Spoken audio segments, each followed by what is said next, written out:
Thanks very much for being here with us. What's your impression of the digital festival? It's been very, very interesting so far. I love coming to startup events. I love entrepreneurs, so I'm very at home here. Now, you've been in Switzerland for a long time. You say you love the place. What advice would you have for digital Switzerland, though? I think digital Switzerland. It's almost like saying Switzerland in the future. So everything will be digital. So the only advice I'd have is keep igniting the fire. I mean, it's just going to be it's a digital world, and it's opening up incredible opportunities. What was the best business decision you ever took in your life? Joining Logitech. Over and out. It really was. I mean, it's been an amazing experience, and it's very early still. What piece of advice would you give your younger self? I think I was at this is going to be a little long, so I apologize, but I was at a breakfast with somebody before I came to Logitech, Sammy Segal, and he said something to me. I asked him for advice, and I got up from the table after he'd given me all his advice, and he said, one more thing. He said, you wash the windows and clean the floors. And I said, okay. And I walked out, and I got to the doorway. I thought, what did he mean by that? And the more I thought about it, the more I got it. It's care about the details like you own it. And that's advice I would give anybody at any age. So you spoke in length about your vision for Logitech. Are you currently using a mouse? All the time. I love it. And you spoke also about the adjacent markets around the user. Is there a future for the mouse? And what is the next mouse sort of in the cloud? What is the next cloud mouse, so to speak? I think we all. A few years ago, people said, "Well, the PC's dead, and surely it's over." And the PC sales slowed down. But when we all go back and sit at a desk somewhere, there will be a PC in front of us.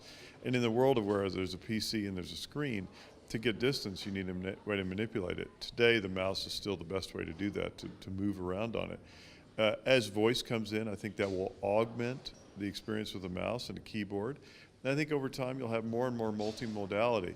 Now, in the meantime, so that's going to continue to be an interesting business for us, but our business is now, the majority of our business is not in the mouse or the keyboard combined. It's in new categories. And those new categories are essentially peripherals that enable cloud experiences, like listening to music, listening to streamed music, whether it's in your ear, in your earphone, or a Bluetooth speaker. And we have more and more peripherals that are essentially cloud peripherals. Innovation is about, as you said, is about being close to the consumer, being fast, being agile. How's Logitech close to the consumer?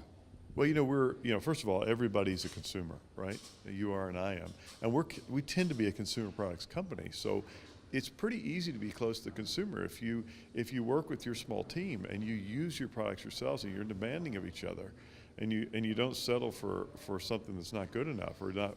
So we do a lot of in-house discussion on new products as they're in development. But we also watch people. We listen to people. We don't do a lot of big, broad surveys, but we do a lot of in-depth interviews and watching people using our products and then creating the experience around them with the next generation. You were giving advice. You did a lot of advice, startup advice. But if you were giving advice to startups on how to deal with big companies, what would that be? Well, we're not a big company. At least I don't think we are. We don't think of ourselves that way. So I probably can give advice on that. I think first of all, big companies are a little bit like users. You've got to listen really well and try to understand them better than they understand themselves. Big companies have a problem, which is they've got many decision makers, many people in different places, and sometimes you need to actually understand the connections inside the company better than the people inside the company even do. And it's the same thing with users of a product. You have to understand the psychology, the functionality, the problems, even better than the user does to solve them sometimes. And so I would encourage these small companies really invest the time to try to really understand the mission of a larger company, what they're trying to accomplish, and even try to get to know people inside the company so that you can help solve legitimate problems and cross gaps within the company if you need to.